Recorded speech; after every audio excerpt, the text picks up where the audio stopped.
وما لنا ألا نتوكل على الله وقد هدانا سبلنا ولنصبرن على ما آذيتمونا وعلى الله فليتوكل المتوكلون.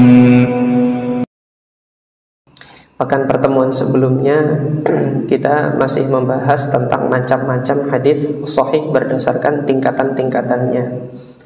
Kemarin kita telah membahas perkataan Al-Imam Ibnu Salah berkenaan dengan hadis sahih yang disepakati kesahihannya. Dalam hal ini yang menyepakati kesahihannya adalah Al-Imam Al-Bukhari dan Al-Imam Muslim di dalam sahih mereka berdua. Ketika kedua imam ini sudah bersepakat tentang kesahihan suatu hadis, maka hadis tersebut adalah tingkatan sahih yang paling kuat. Kemudian jenis selanjutnya kemarin yang dikatakan oleh Al-Imam Ibnu Salah, beliau mengatakan apa? As-sahihu yatanawwa'u ila muttafaqin 'alaihi wa mukhtalafin fihi. Hadis sahih itu macam-macamnya, ada yang muttafaq alaih, sudah kita bahas kemarin, wa mukhtalafin fih, dan yang diperselisihkan kesahihannya. Masih belum final ijtihad para ulama tentang kesahihan hadis tersebut. Nah, macam-macamnya ini juga berbeda-beda. Ada yang secara umum sahih, tetapi Imam Bukhari dan Imam Muslim belum sepakat tentang kesahihannya. Jadi perbedaan pendapatnya itu hanya pada Imam Bukhari dan Imam Muslim saja. Imam Bukhari mensahihkan, Imam Muslim belum mensahihkan. Nah, yang demikian ini biasanya hadis tersebut dikenal dengan istilah infarada bihil Bukhari, kalau hanya Imam Bukhari sendiri yang mensahihkan. Jadi Imam Bukhari mensahihkan, Imam Muslim tidak mensahihkan. Atau sebaliknya, nanti ada yang Imam Muslim mensahihkan namun Imam Bukhari belum mensahihkan. Biasanya hadis ini dikenal dengan istilah man farada bihi Muslim, ma infarada bihi Muslim, yang mana Imam Muslim menyendiri dalam periwayatannya, menyendiri di dalam pensahihan hadis tersebut. Nah, di antara contohnya yang Imam Bukhari dan Imam Muslim itu masih berbeda pendapat tentang kesahihannya,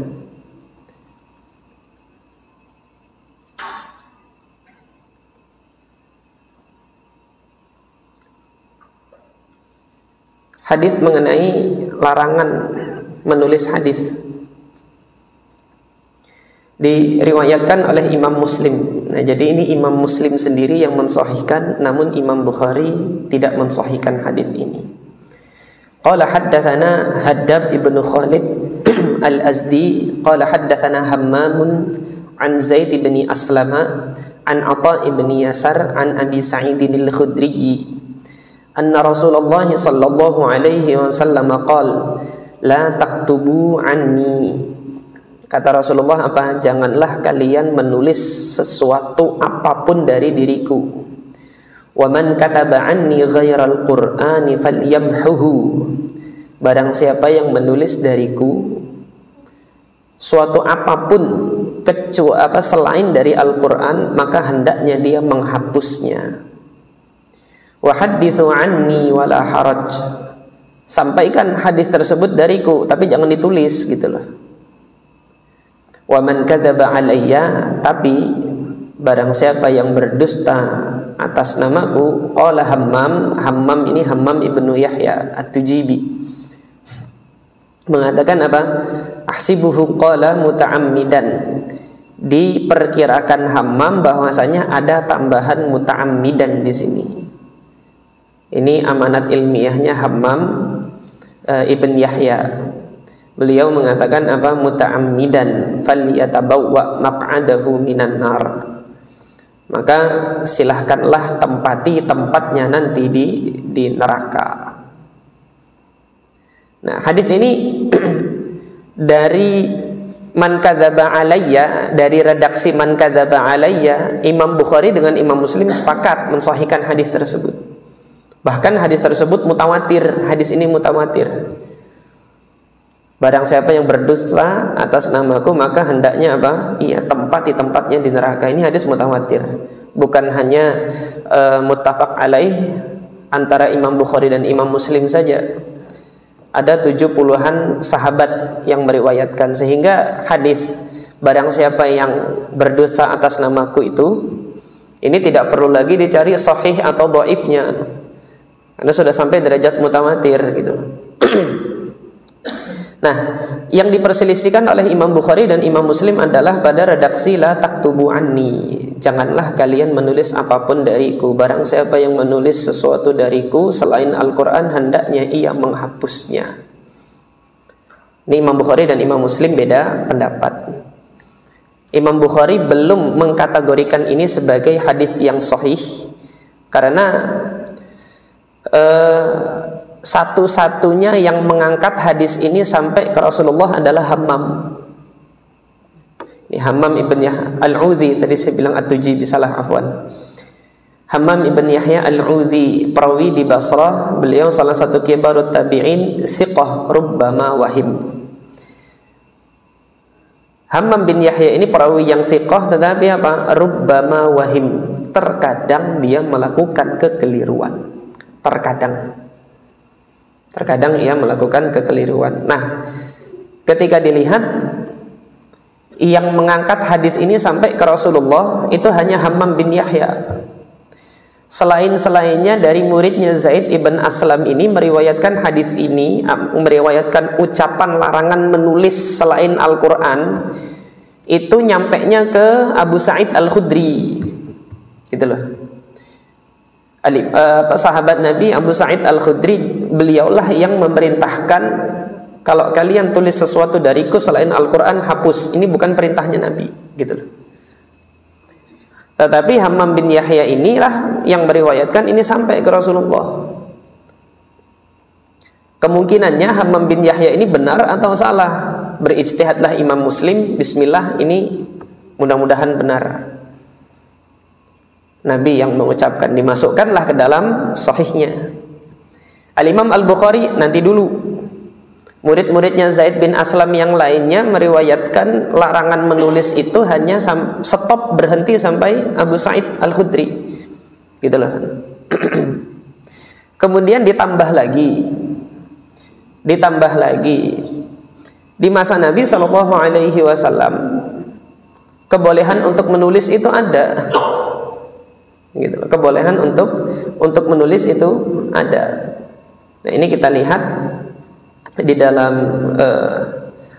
Sahih Al-Bukhari.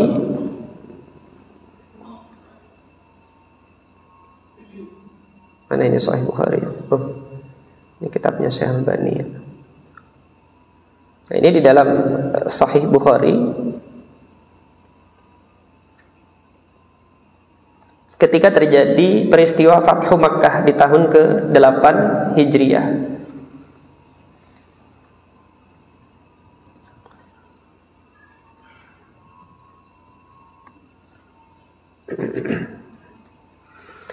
Ini Al-Imam Al-Bukhari khusus di dalam sahihnya itu menyusun satu kitab, bab kitabatil ilmi, bab tentang penulisan ilmu. Ilmu ini apa? Hadis. Bab tentang penulisan hadis. Al-Imam Al-Bukhari rahimahullah mendukung penuh kebolehan menulis hadis.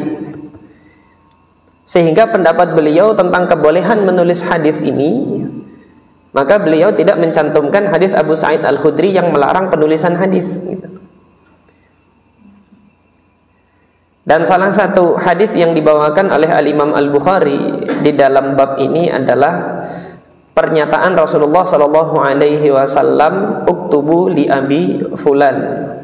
Uktubu li Abi Fulan ini uktubu li Abi Syah. Nama orang tersebut adalah Abu Syah. Ceritanya apa? Nabi SAW berkhutbah ketika Fathu Makkah. Qala Abu Hurairah, lamma fatahallahu ala rasulihi sallallahu alaihi wasallam Makkah qama fin nas.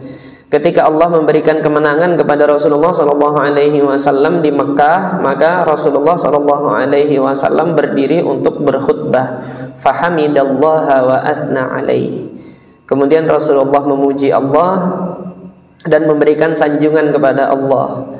Thumma qala innallaha habasa an Makkatal fil. Khutbahnya beliau sampaikan.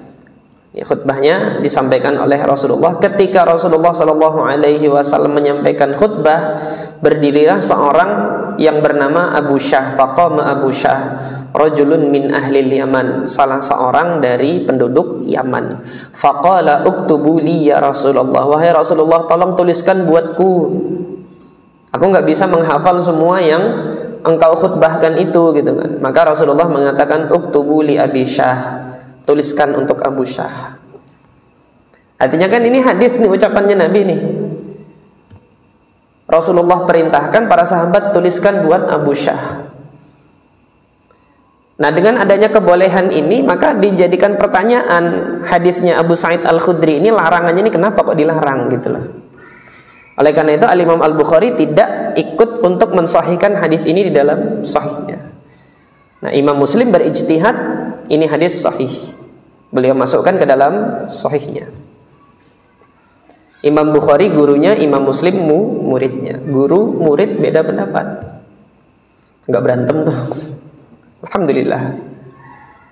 Karena demikianlah dinamika keilmuan Islam. Para ulama dahulu demikian, masing-masing mengungkapkan ijtihadnya masing-masing. Nah, para ulama kemudian di tengah perbedaan Al-Imam Al-Bukhari dan Al-Imam Muslim dalam pensahihan hadis ini, berupaya untuk mengambil jalan tengah terhadap permasalahan penulisan hadis ini.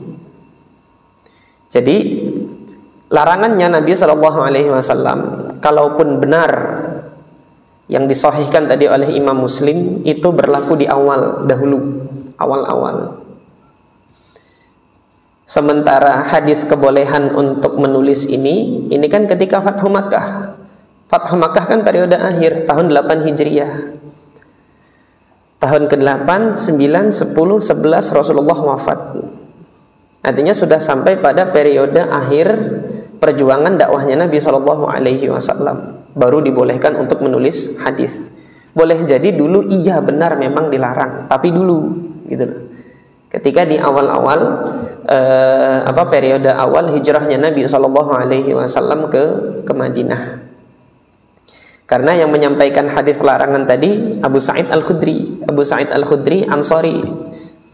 Kalau yang menyampaikan itu Ansori, seorang Ansor, kemungkinan besarnya hadis itu disampaikan pada saat setelah Nabi SAW hijrah.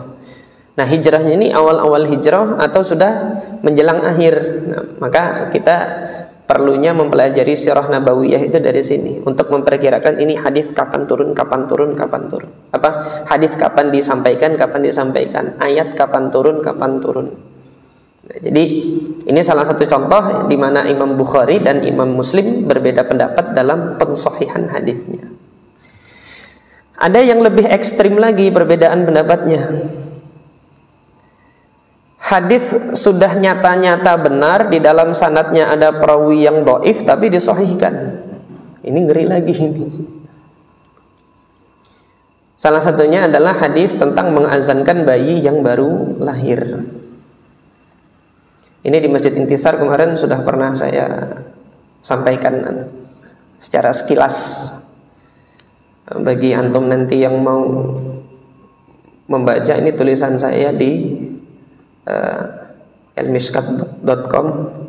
Ini saya nulisnya waktu pandemi tahun 2020. Jadi hukum azan di telinga anak yang baru lahir, pandangan para ulama salaf dan khalaf. Nah, yang kemudian ini penjelasan mengenai sebab kedhaifan hadis ini. Kenapa sih kok hadis ini didhaifkan? Kita membahas tentang studi jarah wa ta'dilnya perawi Asim ibn Ubaidillah. Siapa Asim ibn Ubaidillah itu nanti kita lihat di dalam sanadnya ini. Redaksi hadisnya gimana sih?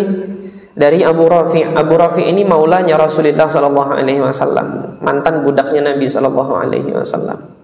Artinya kalau dikatakan maula, beliau ini sama kedudukannya dengan Anas bin Malik. Dia meladeni Rasulullah, berkhidmah kepada Rasulullah, sehingga kita mengetahui beliau ini memiliki kedekatan dengan Rasulullah sallallahu alaihi wasallam, karena hari-hari yang mengurusi urusan rumah tangganya Rasulullah ini ya tidak lain adalah khadimnya dan kemudian budak-budaknya Rasulullah.